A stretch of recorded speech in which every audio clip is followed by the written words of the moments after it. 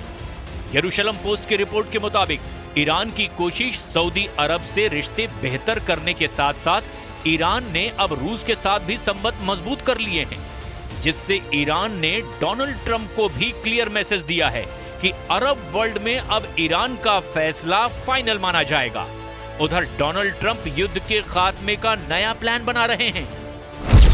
Donald Trump ने Hamas के कब्जे से इजराइल बंधकों को छुड़ाने की नई रणनीति बनाई है।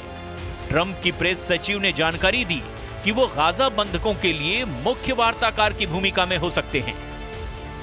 व्हाइट हाउस में ट्रंप की नई प्रेस सचिव कैरोलाइन लेविट ने बताया कि ईरान पर ट्रंप सख्त प्रतिबंध लगाकर मैक्सिमम प्रेशर बनाएंगे, मगर ट्रंप के प्लान की कमजोर कड़ी सऊदी अरब बन सकता है, जिसे खामनेई ने अपने खेमे में सेट कर लिया है।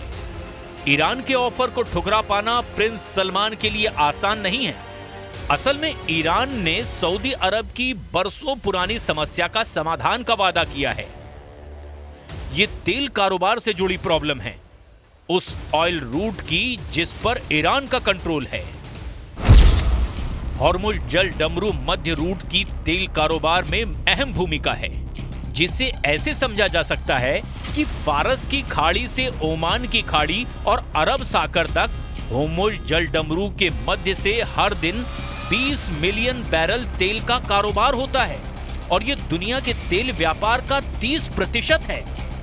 सऊदी अरब, संयुक्त अरब अमीरात, ओमान, ईरान, कतर और कुवैत ऊर्जा आपूर्ति के लिए इसी रूट पर बहुत ज्यादा डिपेंड करते हैं, जिसमें खास बात यह है कि हॉर्मुज जल डमरू मध्य पर ईरान का नियंत्रण है।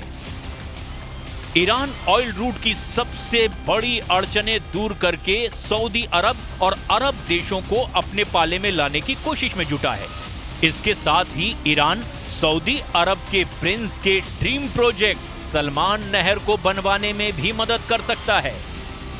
प्रिंस सलमान ने साल 2015 में नए ऑयल रूट का प्रस्ताव पेश किया, जिसमें 950 किलोमीटर लंबी नहर बना करके अलग रूट से तेल कारोबार की योजना बनाई गई, जिसमें 950 किलोमीटर लंबी नहर अरब की खाड़ी को अदन की खाड़ी से जोड़ेगी, जो सऊदी अरब के पूर्वी प्रांत से यमन के रास्ते अदन की खाड़ी को जोड़ेगा, जिससे तेल कारोबार में कम वक्त लगेगा और बड़ी बचत भी होगी। प्रिंस सलमान की सारी प्रॉब्लम सॉल्व करने के एवज में ईरान सिर्फ उनसे आर्थिक मदद चाहता है, जिससे ऐसे हथियार की खरीद की जाए जो इजराइल को युद्ध में हराने के लिए काफी हो। रूस और तुर्की के पास ऐसे हथियार हैं। प्रेसिडेंट पुतिन ने पहले भी ईरान को हथियार सप्लाई कर मुश्किल वक्त में साथ दिया है।